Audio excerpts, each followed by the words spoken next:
Thank you. Thank you. Thank you, Madam Chair, Diane, for the warm introduction. And thank you also for the careful and thorough way you led the search process and for the outstanding questions you and your colleagues posed. It's always a good sign when you leave an interview actually wanting the job, so that was good.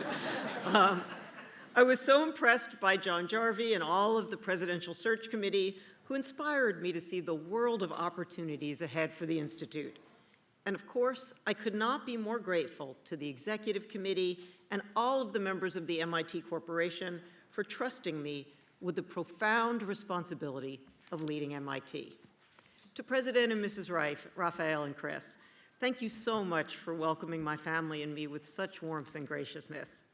And a big hello to the entire MIT community, to all of you here in this room and online, students, staff, postdocs, faculty, alumni, as well as our Cambridge neighbors.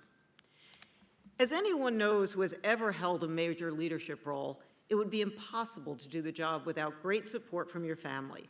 In that case, it's my husband, Danny, a superb scientist and always my greatest constructive critic and sounding board, and our two children, our daughter, Joey, a medical student in California who I dearly hope I can lure to Boston, and our son, Alex, who is right here at MIT because he's a fifth-year PhD student in EECS. That's course 6, am I right?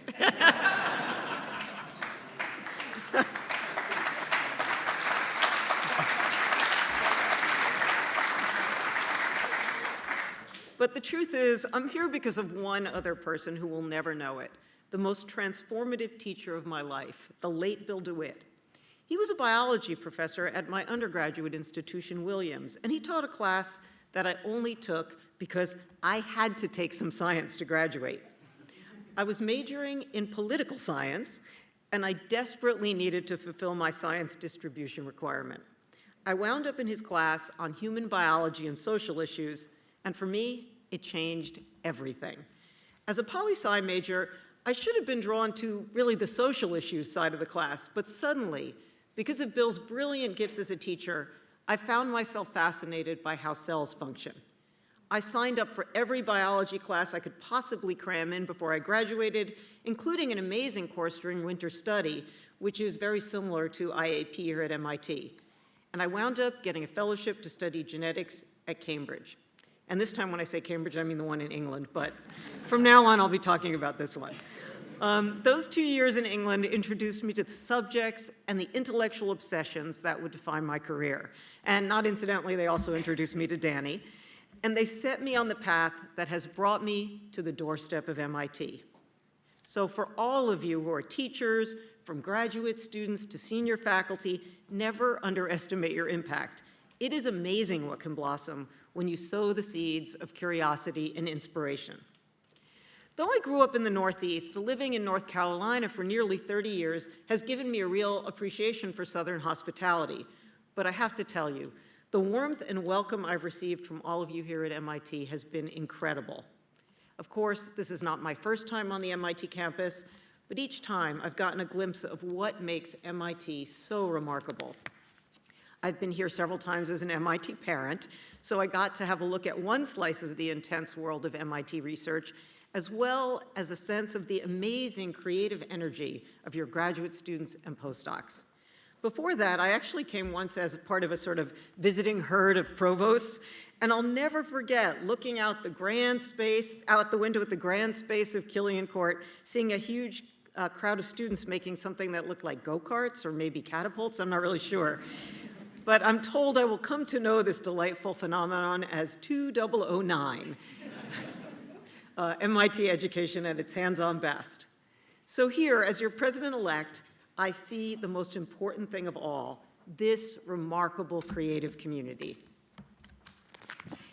I have really, really loved my life and my many roles at Duke. I had lots of reasons to stay there, really no reasons pushing me to leave, which tells you the strength of the pull I felt drawing me to MIT. It was overwhelming to see how much people loved the place and how proud they were to be a part of it. I've always felt that my greatest professional strength and pleasure is enabling the success of other people. So who would not want to do that for the best of the best here at MIT? I wanted to be part of a place that celebrates new advances in science and technology the same way other schools celebrate a basketball game. So, 02139, World Capital of Intellectual Fun. A place that faces hard problems with honesty and facts and comes up with outstanding solutions, from MIT's legendary Women in Science reports to the work you're doing now to develop shared principles on the vital importance of free expression. I wanted to join a community that is leading the way on educational outreach and access that has a long, proud tradition of selecting for potential, not pedigree. A community that brings together people from an incredible diversity of cultures and backgrounds, all of you brimming with curiosity and ingenuity, and united in your drive to make a difference.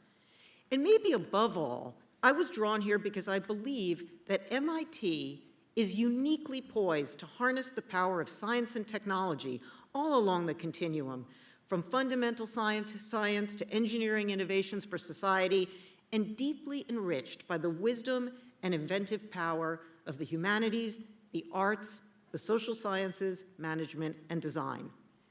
From climate change to pandemic disease to the ethical use of AI, this is a moment when humanity faces huge global problems that urgently demand the attention of the world's most skillful minds and hands. In short, I believe this is your moment, and I could not imagine a greater privilege than helping all of you seize its full potential. My mother was an opera singer, and I am definitely not an opera singer. But back in college, I did sing with an a cappella group, and it's still one of my greatest pleasures. Now, one thing that experience has taught me is it's exciting to sing solo, to take responsibility for leading the performance, but the most exhilarating feeling in the world is close harmony. Those moments when all of your voices come together to make something wonderful that none of you could have made alone. That is the spirit I want to bring to my leadership at MIT, and I can't wait to get started. So thank you so, so much.